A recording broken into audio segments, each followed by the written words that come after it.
Hello, everyone, and welcome to this webinar, which celebrates and raises awareness of International Women's Day, which takes place every year on the 8th of March.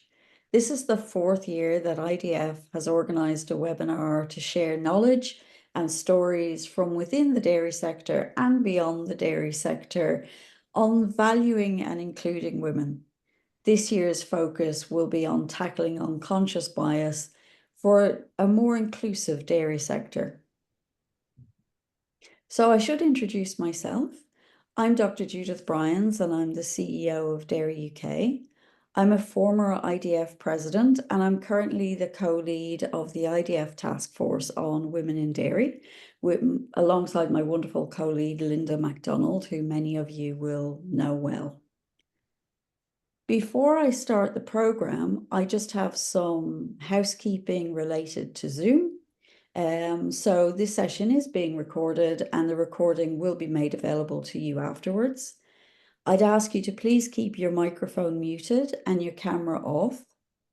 If you have questions, and I really hope you do have some questions for our speakers today, please type them into the chat box and the speakers will address them after their presentations. Lastly, if you'd like to follow along more easily, you can enable the transcript option so that you can read the subtitles provided by the application. So today's program is aimed at highlighting the importance of addressing unconscious bias so that we can really unlock the potential of the dairy sector. Those deeply ingrained stereotypes and assumptions that as human beings we all sometimes have, or maybe all the time have, can really create barriers that limit women's participation and advancement. And those barriers can really affect hiring and leadership opportunities, access to resources, and decision-making roles. So it's down to all of us to educate ourselves on what unconscious bias means so that we're aware and we can take that into account and really help to make the dairy sector more inclusive for everybody. So today we have two presentations on that specific topic, followed by a presentation on the wider work of the IDF in the space of women in dairy. As you can see on the slide that Annabelle has just added to the screen, or will be adding to the screen, we have a great lineup of speakers for you today. And I'd like to introduce the first one now. So Valerie Binner is a global leader and she's worked with a number of different industries over the years. She has a passion for organizational and leadership development. Valerie grew up on a rural farm in Pennsylvania in the USA, but for most of her adult life has called Sweden her base. This isn't the first time that Valerie has joined us graciously for an IDF webinar, and the insights that she shared with us the last time she spoke were so valuable that I know many of us have quoted her in subsequent forums and presentations. So Valerie, with that, over to you. Thank you so much, Judith, and thank you so much for allowing me the opportunity to speak again on this important subject. And let me just make sure that I am sharing my screen. We were saying this is always the most stressful part of any presentation, making sure that you can get your slides up and speak well. So let's dive right into it. So I would like you to just take a second and think of a farmer. Now, this is, of course, a very special group. But for many people, if we say think of a farmer, you might think of someone like this in this setting. You also might think of a classic painting around a farmer. Or perhaps with this audience, when we say think about a farmer, you think of this individual or someone like this. What research is telling us is that any given moment, we are actually flooded with so much information, millions and millions bits of information, but we can only really process about 40 of those bits of information that we're taking in, that you're taking in right now as you're listening to me, looking at my slides. There's light, there's sounds, there's things all around you, whatever setting you're in, but there's only about 40 things that you're able to process, or that we're all able to process at the same time. Hi, buddy. So Sorry, I'm really sorry. I wasn't sure if it was just my screen, but I think it's probably everybody. You're still, you're not in presenter mode, and we haven't actually seen, other than your title slide, we haven't seen any of the slides move forward. oh my. So, Annabelle, can you help me out then? Because I'm not quite sure what to Just hit the do. little screen button on the lower left hand, lower right hand corner of your screen. So one that looks like presenter view next to the slider 55%. Yeah, well, up there too. But if you go down to the lower right hand side, there's that little menu bar, and just below the corner of the slide, the blue corner of the slide, there you go. Why don't you try hitting that? Yeah. Let's see. Thanks, Andy. That is the one I hit before. Perfect. We can see now. You are able to see? Yeah, we can see. Okay, so let me jump back. Sorry. So just in terms of the pictures, are you able to see? Does it say think of a farmer now? It does. Yes, it does. Perfect. Thank you for letting me know. This would not have been good. So this is a typical, for many people, a farmer that they would think about. Whereas for others, they would think about the American Gothic Grant Wood painting, and others yet might, especially hopefully in this crowd, in this setting, might have a different picture in mind when I say think about a farmer. And so here, just, being aware that we are flooded with information, and we can only process some of that information. And that is because our brains are so, are so fantastic that they help us to filter. And this unconscious mind of ours really kicks in to help us to fill gaps and create shortcuts. But that also leads to biases. And those biases means that there's a reaction. When I say, think about a farmer, something happens immediately based on that unconscious mind and based on past experiences. And immediately we start thinking, because we have these implicit preferences, which is what an unconscious bias is, an implicit preference based on past experiences.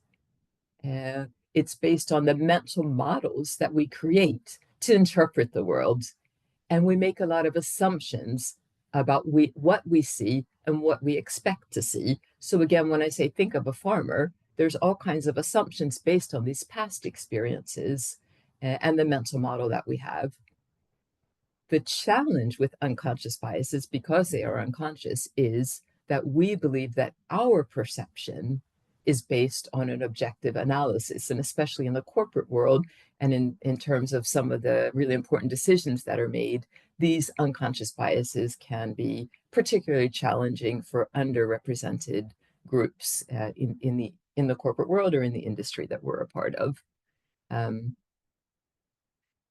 Unconscious biases in particular are triggered or activated when we're stressed, when there are time constraints, when we are multitasking. Who is not doing that nowadays? When there's ambiguity and we really need to get to some kind of closure, happens all the time in the corporate setting. And actually biological needs when we're hungry, thirsty. The last thing around farmers and unconscious biases is I just, happy to share these slides afterwards. There's a YouTube video from a 2013 commercial during the Super Bowl. Anyone who's interested in American football or even the halftime shows and the commercials probably has heard about, the fact that these commercials are really expensive. There's a fantastic, touching video about farmers, but it really does, at least from my perspective, perspective trigger every unconscious bias that there might be from the general population about farming and farmers. So if you want to look at that and make your own assessment, please go ahead and do that separately. But because I'm talking about the corporate world and unconscious biases, I think one of the things which is really important for us to understand is the fact that we believe that we are objective because we have good intentions, we are good people, and we want to make good, sound decisions which are unbiased, because we know that bias can be something that's negative. But in studies done at Yale and MIT, we actually were able to see that a name in and of itself causes bias. So what was done was that with multiple number of people in this study, the exact same CVs were shown, within the right context. And so on the left-hand side, I'll start talking about John and Jennifer. The exact same CVs were shown. The only thing that was different is that John is obviously a male-sounding name and Jennifer is a female-sounding name. Then the people who were part of the study were asked, how much would you be willing to pay, for this position for, person A, John, and how much would you be willing to pay person B, Jennifer? And what we found out through the study was that there was a willingness to pay on average $4,000 a year more to John compared to Jennifer, the exact same CV. When it comes to Greg and Jamal, Greg would be a typical, these were, within the US context, so Greg would be typically considered a white name, a name of someone who is a white skin tone, whereas Jamal would typically be associated with someone who has an African-American background. And what we were able to see from that, again, exact same CV, in fact, the exact same CV as John and Jennifer had, was that when it comes to opportunity, Greg was called into interviews 50% more often than Jamal.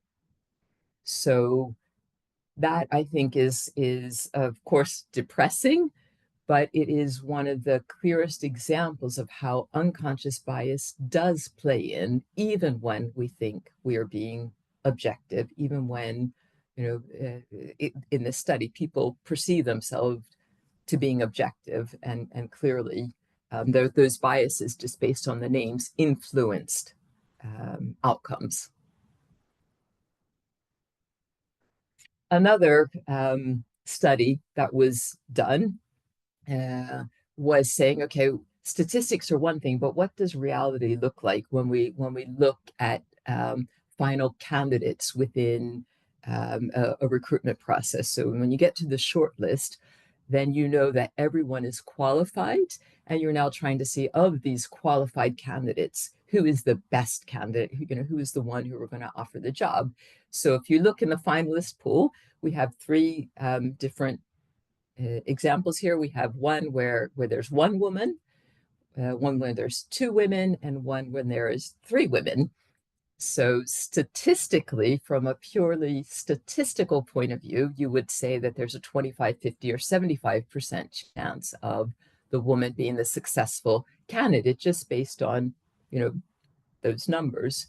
What this particular study did, and was shown in Harvard Business Review, was to say, but what is reality showing us when we have these final slates of candidates in terms of, what is the likelihood that the woman is going to be hired? In the case where there is one woman and three men, the likelihood of her being hired was 0%. Actually, it was not 25%, it was 0% in reality. And in the case where there were three women in the candidate pool, and you would have thought, 75% chance of a female being hired, in reality, it was 67%. So even when there was an overwhelming majority of women, there was still only a 67% likelihood that woman would be hired. So it's only in the case where there was an equal number of male and female candidates that we actually could see that statistics and reality played out. When the leadership team that I'm a part of actually got this information and had a presentation together with Catalyst, which, by the way, is the nonprofit organization that we work with and who's been doing research on women in the workplace for the past 60 years. Catalyst.org is a great place, a great website to look at.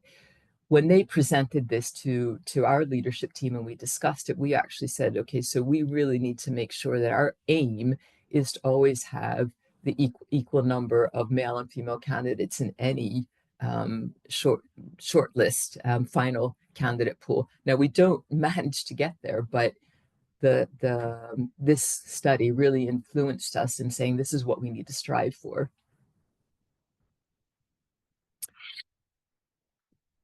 Sorry to have to keep saying negative truths, but I think it's only when we really understand what happens when it comes to unconscious biases and the way things are working in the corporate world that we're able to influence and change that. So what we also know by studies that have done, and multiple studies that have been done, is that men are promoted based on potential, whereas women are promoted based on performance, and that they need to prove their performance again and again and again. So there is a classic 9-box grid which is used when it comes to talent management, where you look at performance and potential, and you plot your employees on that chart, and of course what everyone is trying to do is to see who are my high performers with the high potential, and then you're looking at that distribution. And then when you're making hiring and promotion decisions, you're really looking at at that combination of performance and potential.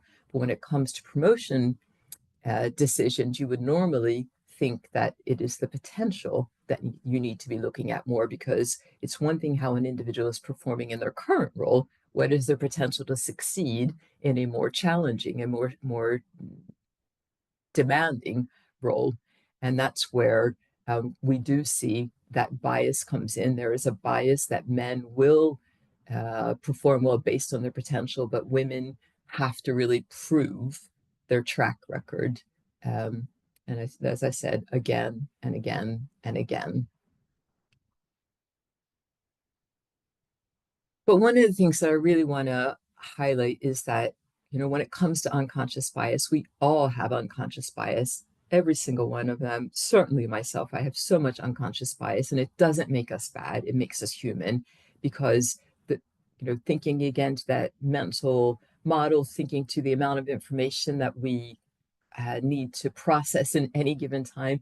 If we didn't have these mental models, if we didn't have unconscious biases, we would be like newborns sleeping all the time, because our brains would be completely overloaded. So it is part of human nature to have unconscious bias, and it is part of human nature that we actually need to counteract these biases.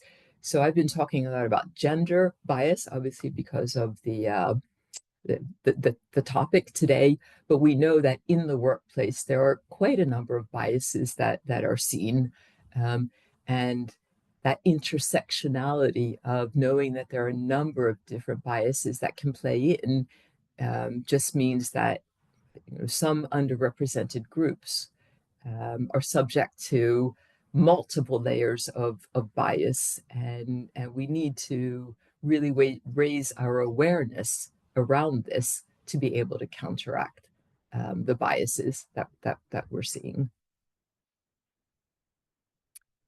And I'm just checking on how I'm doing for time. This is going to be in my slides, because I see I'm pretty much getting to time. I want to have two other things.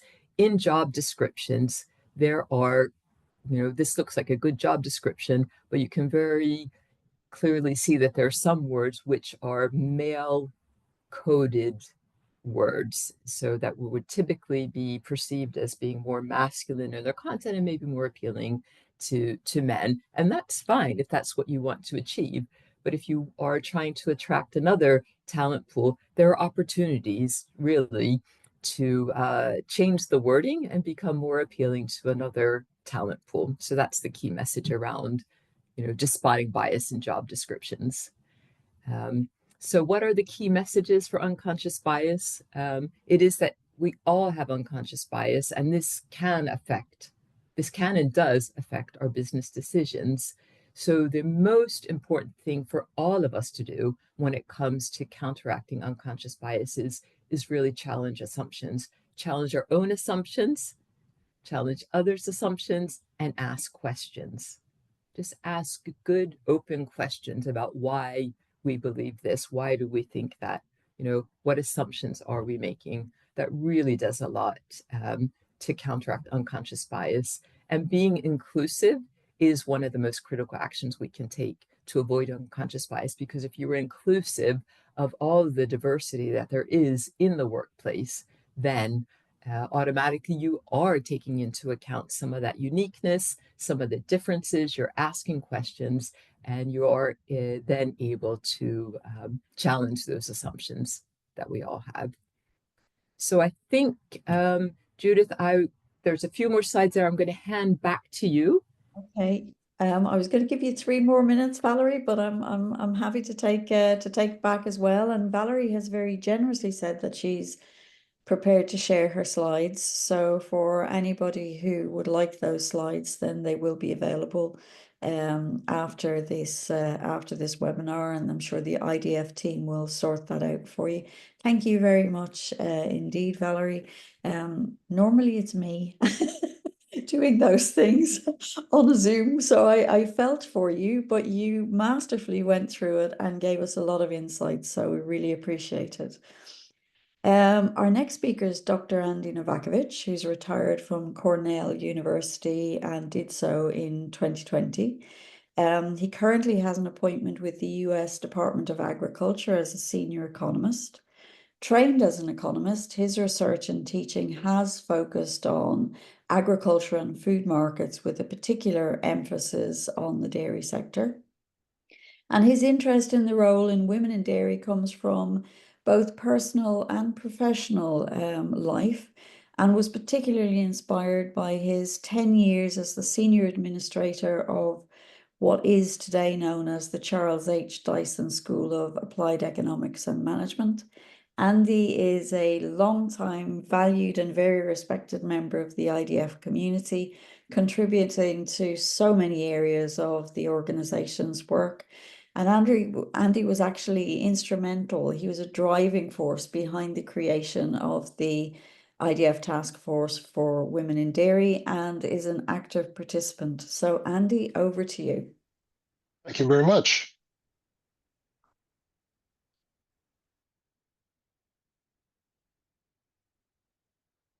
Okay, looks like I'm in business.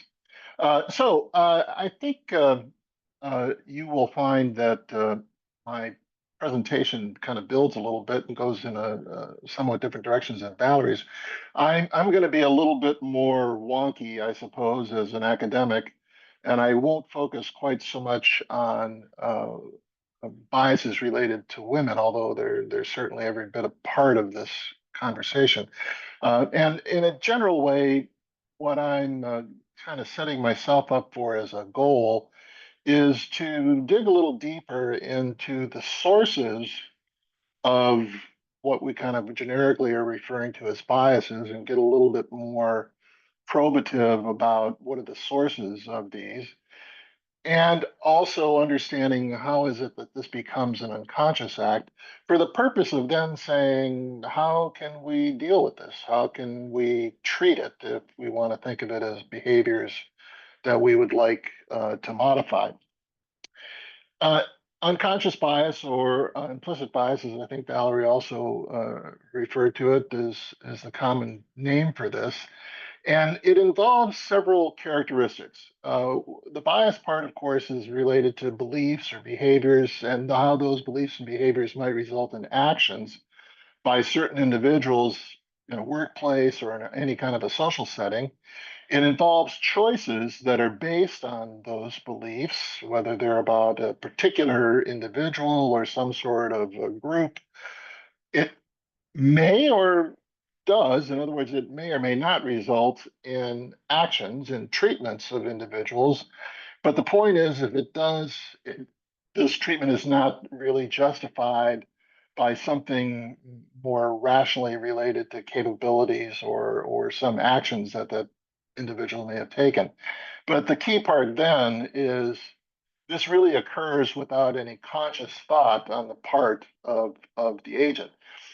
I want to unpack a little bit the notion of bias because as I do, I'm going to try to make the point that the origin of our beliefs has something to do with how we might modify those beliefs if we think those beliefs are not exactly justified or appropriate.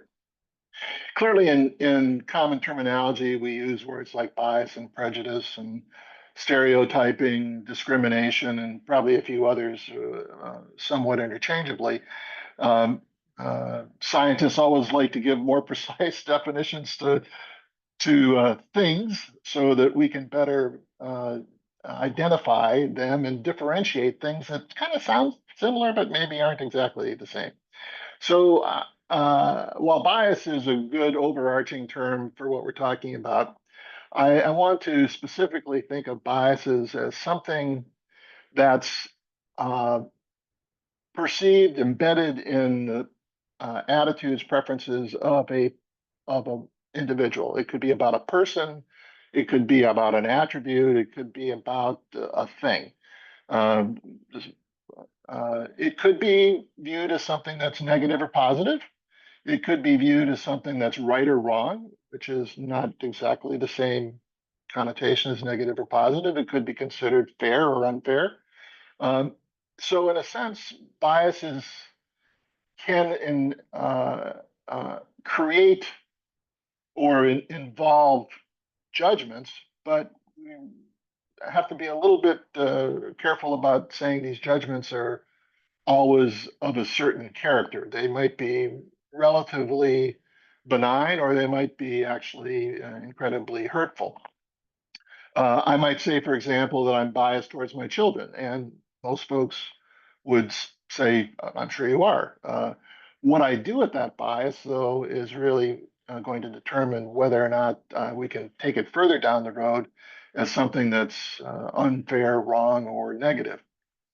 Prejudice, I will say, from a social science standpoint, is something that may appear similarly, but the key difference is it's not really based on a personal experience as a bias would be, but it's something that really is more of a learned attitude. I may feel a certain way towards a group. I give a couple of examples. Uh, Not really based on my own interactions with people who I might identify with being that group, but because I keep hearing it over and over again. It becomes almost cultural. Again, some biases we might say are relatively benign, but the flip side of that is something that might seem fairly innocent can have serious effects that are really unacceptable in a lot of contexts. Stereotyping is somewhat a result of biases and prejudices that I think is a good concept to draw into this conversation. It's something that I think becomes particularly relevant in the context of an unconscious bias. Uh, Developing impressions, ideas, thoughts about what an individual is based on a stereotypical definition of that person. That's kind of a manifestation of what might be originally thought of as a bias or as a prejudice. Discrimination, I want to argue, takes all of this to the level of action. Prior to this, these things, biases, prejudices, stereotypings, are things that occur in our head, things that are beliefs, but not necessarily things that have yet had an outcome. When we talk about discrimination, we're now saying we are taking an action based on these beliefs, behaviors, um, biases, and prejudices. And I would also want to try to introduce some sort of color scheme that's not totally white or totally black, in that typically when we say that's an act of discrimination, it comes across as negative. If we say someone has a discriminating taste, we think maybe that's a good thing. I'm a wine connoisseur, and I know a lot about wine, and I have a great nose, and my taste buds are well developed. And I can tell you this wine is this way on a scale and that way on a scale. And then somebody actually like me goes, yeah, okay, I take your word for it, but my scale is like, I don't like it, then I like it. So discriminating can be a positive characteristic. So really, I think the way we have to evaluate it is not that I discriminated, but what is the outcome? And is there any justification that can be commonly accepted? A key thing is discrimination is the action.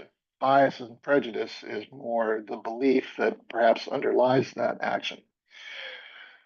Let's unpack a little bit the notion of unconscious, which a lot of this stuff sounds kind of obvious, but I'd like to be able to talk about it using some concepts in psychology and social science. The thing about unconscious is that it leads to things that are more intuitive than rational. I think Valerie said something very similar to this. It's also the case that an individual is not actively aware that they're exhibiting a behavior based on biases. They're not associating what they're doing with some either conscious rejection or acceptance of a certain bias. And we can see this uh, lack of awareness when we hear things like, "Hey, I'm not a racist, but something."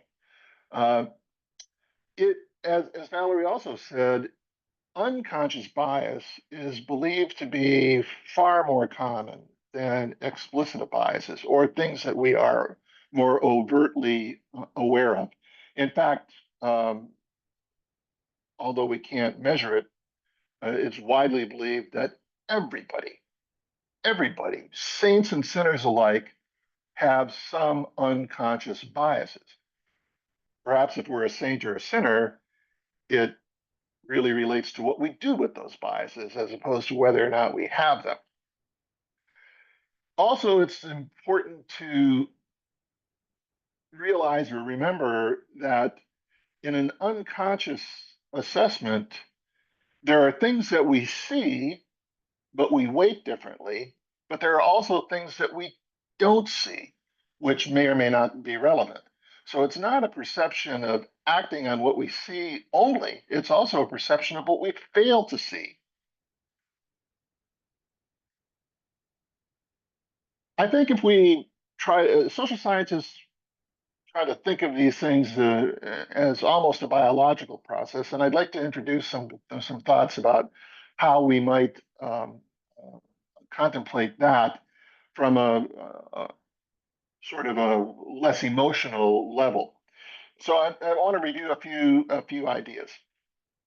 Behavioral sciences, which is a relatively new concept, although I'm reminded now we're talking about something 50 years old, so that maybe only seems relatively new if you're 70. But this notion of decision making that has been described as type 1 or type 2, which I find incredibly unuseful because I can never remember which one is 1 and which one is 2. But it's often referred to as thinking fast versus thinking slow.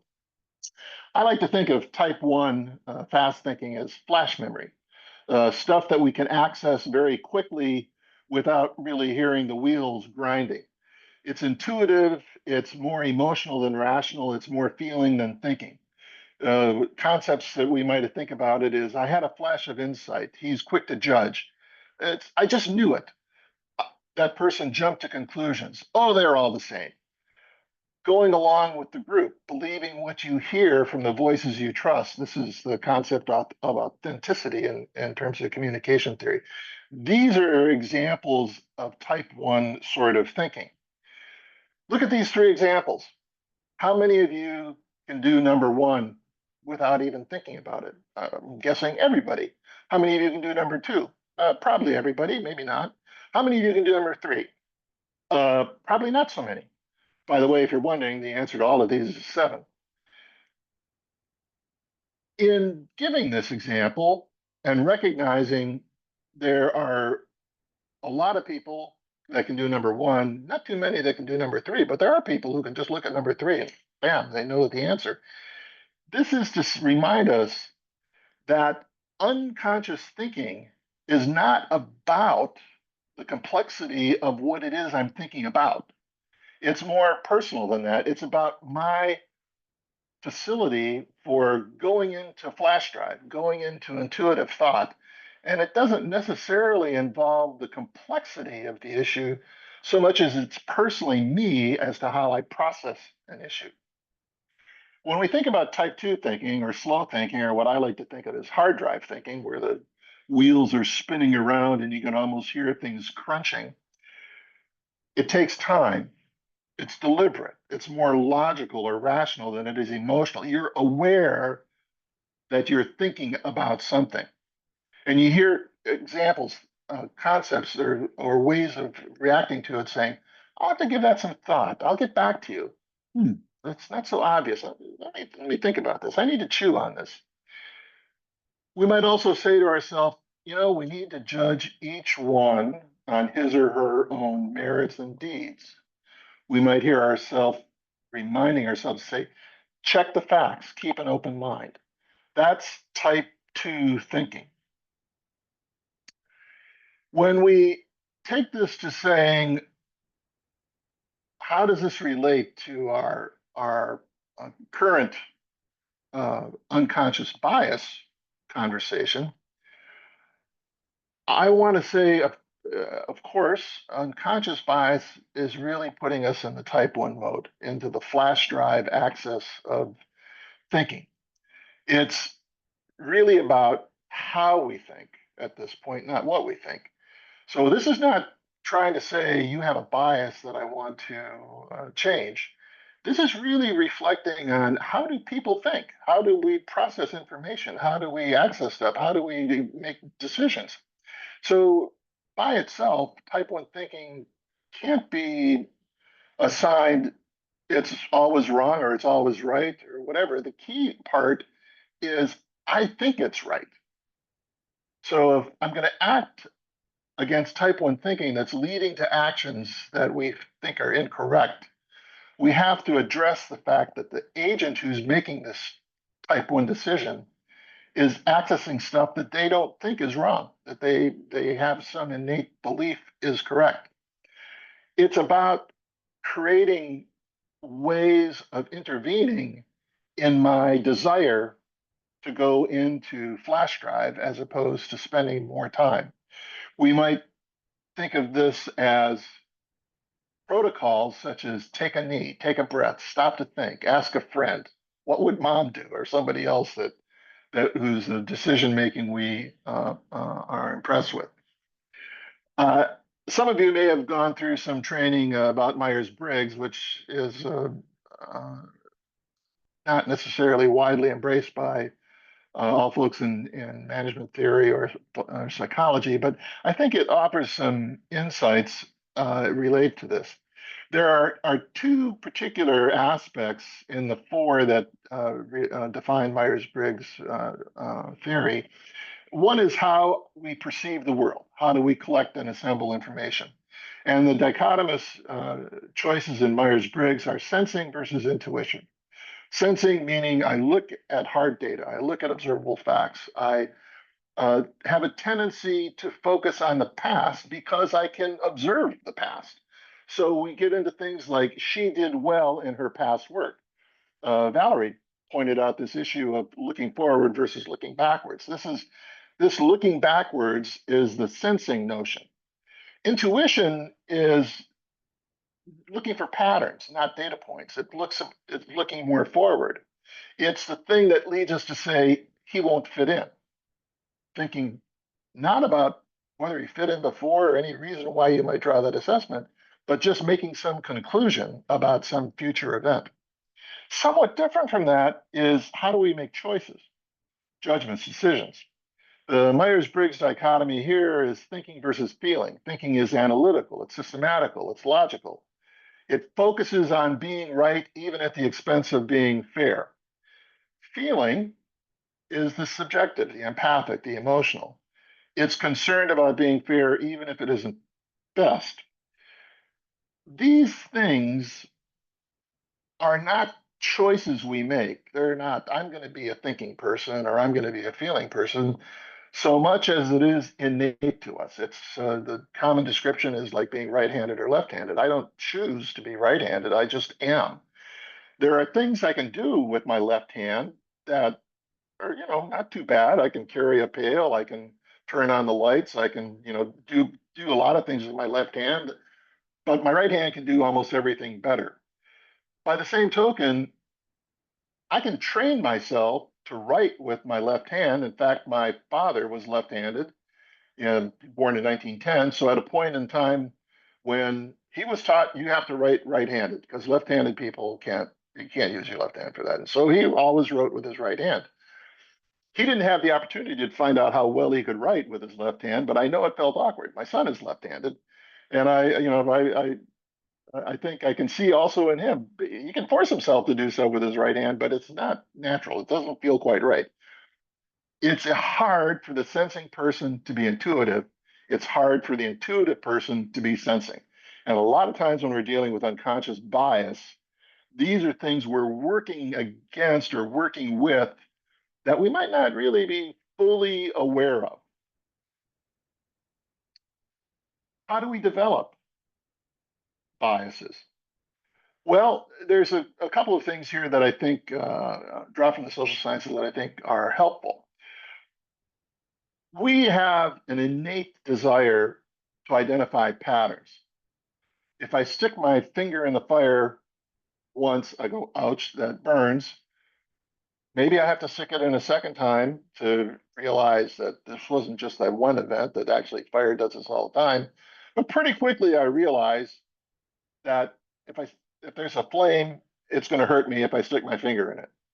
And so I recognize that pattern. In doing this pattern recognition, this also can lead to something called grouping or group membership. I can see observable traits. I'm a girl. I'm of a certain ethnicity. I'm short. I have some disability, maybe, or whatever. And that I can choose which of those characteristics identify the group that I'm in. Those that aren't in that group are in an out group. They are not me.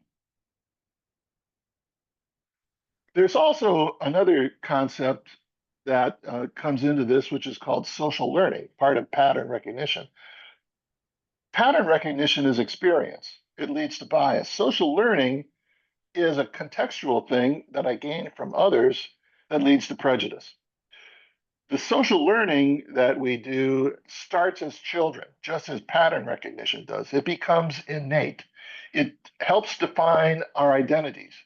It may be something relatively benign, like the clothing we choose to wear, or the sports team we choose to root for, or it could become something a bit more pernicious.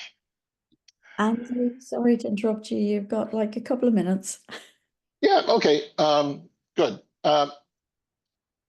Here, I thought I was watching my time. Okay, so let me get into what we can do. So as we think about how we process information and to what is social learning that leads to prejudices, what is experiences and pattern recognition that leads to biases, what's the treatment? And I would say there's a couple of things that we can draw on, which also comes a bit from the social sciences. One is sometimes we have to slow down the decision-making process. We have to put in protocols or practices that's just slow us down and kick us over into type 2 thinking.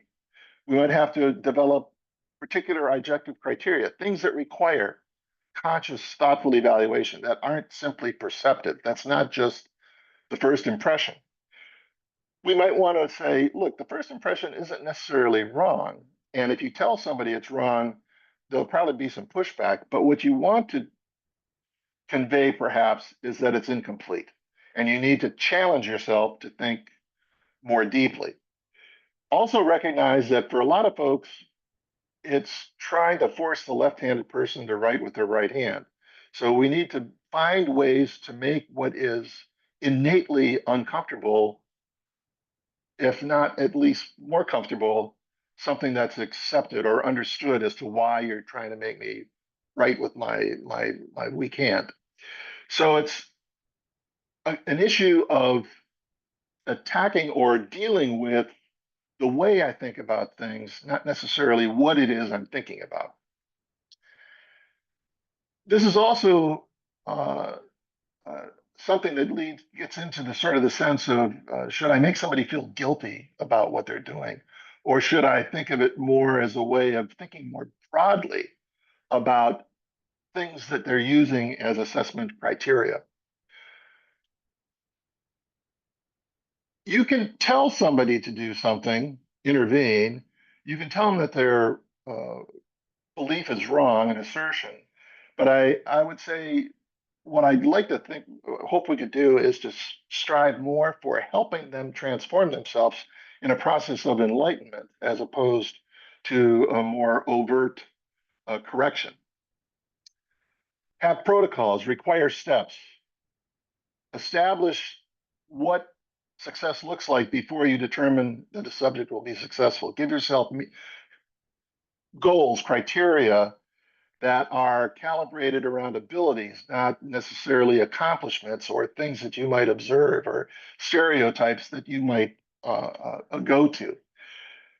Do laws and regulations help? In a kludgy way, they do, but I think we have to recognize that you can force me to do something, but I'll probably be resistant. And what we might be more successful is to really kind of to change the underlying as to forcefully intervene in behaviors. Obviously, at some point, if you're engaging in serious discrimination, intervention is unavoidable. But in terms of treatment, I'd like to think we need to focus a little bit more on the process of how we think, as well as giving myself more examples to correct or change what it is that I believe. So these are some of my thoughts on what we could do and best practices. I'll leave them sitting there so we can get back to any thoughts from the group. But with that, I'll say thank you. And of course, I'm happy to share my slides. I appreciate it. Thanks very much, Andy. Really appreciate that. That was absolutely brilliant. And if you can put your questions for Andy in the chat, he will, I'm sure, answer them as he always does. He's very generous. And now I have the greatest of pleasure in introducing Lawrence Ryken, who was appointed Director General of the International Dairy Federation in April 2024. Laurence holds a master's in biomedical science and has an in-depth knowledge of nutrition. And those of us who have worked with Laurence for a number of years know that she not only holds an in-depth knowledge in nutrition, but she actually has extensive knowledge of the international food policy scene. And the thing about Laurence is she also knows how to really engage with that scene in a very credible, influential way, but with great integrity. She is a passionate leader and a very capable lady, and she has a vast understanding of sustainability from a holistic perspective, and she really understands the trade-offs that are in play in that particular area and works very hard for the IDF membership and the global dairy sector as a whole. She could talk to us very eloquently about an awful lot of things. But today her focus will be on the wider work that the IDF is doing in the area of women in dairy. So thank you, Laurence, over to you. Thank you, Judith, and thank you for my two other speakers. It's an excellent, really privilege to be here with you today, and it's really our starting of our celebration of the International Women's Day, which will be on Saturday coming. And as I'm hearing our two speakers, it continues to be a very important day, and sharing and being part of this conversation seems as relevant as ever, unfortunately. So before I wanted to dive in, I wanted to mention as well for IDF. So why is IDF doing this? And so IDF founded in 120 years ago is really something to bring all the actors of the dairy sector together. And it's a sector that is committed to innovation and science, but it's also an inclusive sector. And I think that we'll see with task force and the work that's been done in IDF, it's that inclusiveness that the sector has embraced for the last 120 years that is really key here.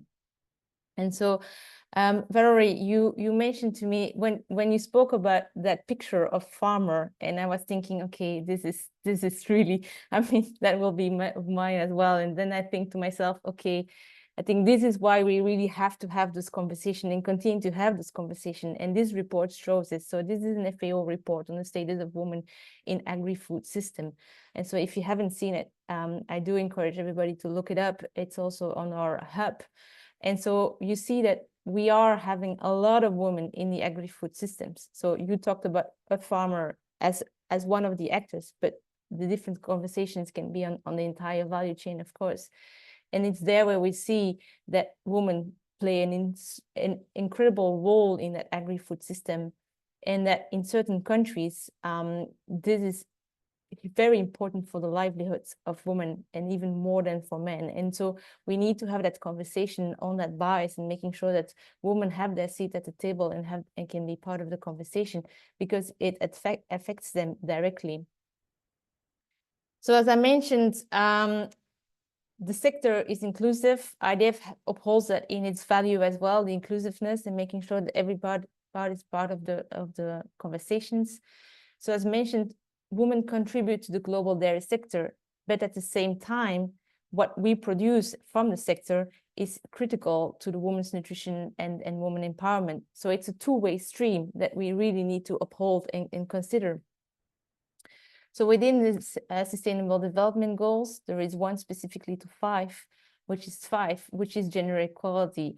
And we do know that this one is critical within the SDGs. I mean, they all have their importance, but some of them just make sure that if you're able to target 0.5% of world population, you might get further with why you want to achieve those goals.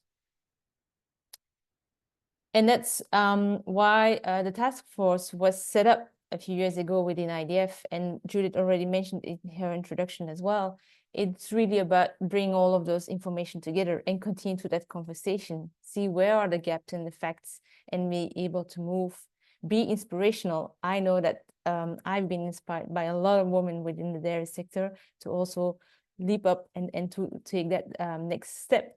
So it is really about showcasing that. And I know that there are a lot of women within the sector that's doing that, not only women, but also men. So thank you, Andy, for always being there for the task force as well. And IDF has a really wide network. And so we are using that to connect the expertise and careers, to have that peer-to-peer knowledge. And so that people can find somebody that looks like her and say, okay, if she can do it, I can do that as well.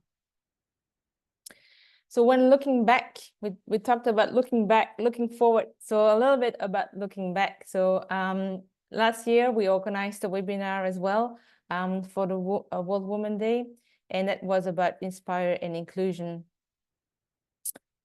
And we also launched our second Women in Dairy report with a lot of fascinating articles, because it's one to talk about it, but it's also to bring it to life and seeing how across the entire value chain, what all the initiatives that are being taken by the sector and be able to learn from it. And then we also had our second Women in Dairy Roundtable, always a great get-together that we organized during the IDF World Dairy Summit. So we really can engage in some conversation. We had some very nice keynote speakers from different parts of the world, as well as one of our partners that we work with in ILRI, who has a lot of work on gender equality as well, that were part of that conversation. And then within our Dairy Innovation Awards, we uphold a specific category to look into what is being done there. And last year, the IDFA won with their fantastic work in really looking at I think also in biases and seeing how we can move forward to get those women in those places. So last year, we did a lot of activities, this year even more, and we continue to move forward. And I think, again, listening to Valerie and Andy, I think this again shows the importance to uphold this conversation, and we are not near where we need to be. And it's about sharing and connecting. But as well, from this year on, we'll start collecting some data as well from the IDF side so that we can measure and we can see where we're going, so that we can actually see some improvements. So the first activity is taking place as we speak. So it's the webinar. So we'll be doing again the Women in Dairy reports that will be published during the summit. We'll have the roundtable, and then, as I just mentioned, we are going to start collecting data because we want to know what's the state of women within IDF. We have governance bodies. We need to make sure that we uphold there as well, looking forward what we can do, as well as our understanding committees and all the elements that we're working with in IDF to show our commitment. So we have an IDF Women in Dairy Knowledge Hub on our website. So if you're not familiar, I would welcome you to take a look. There is some great reports and data there. The FAO report link, as I mentioned.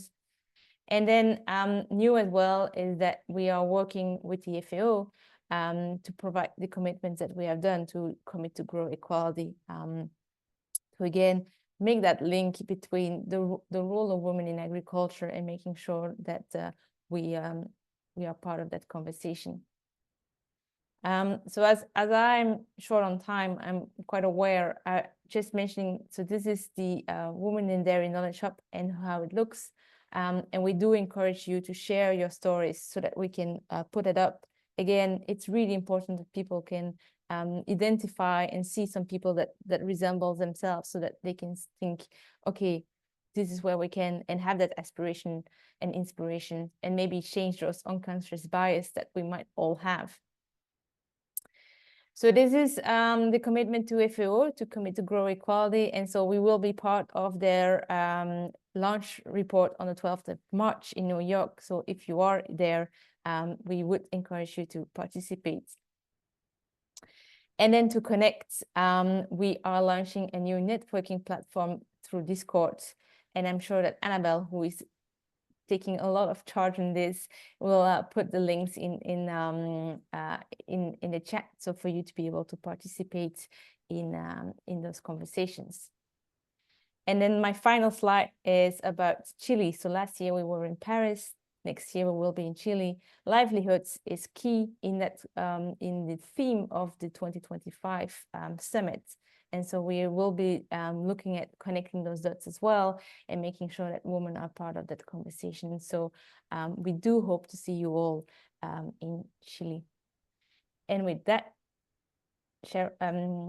Judith, I'm going to give you the floor again.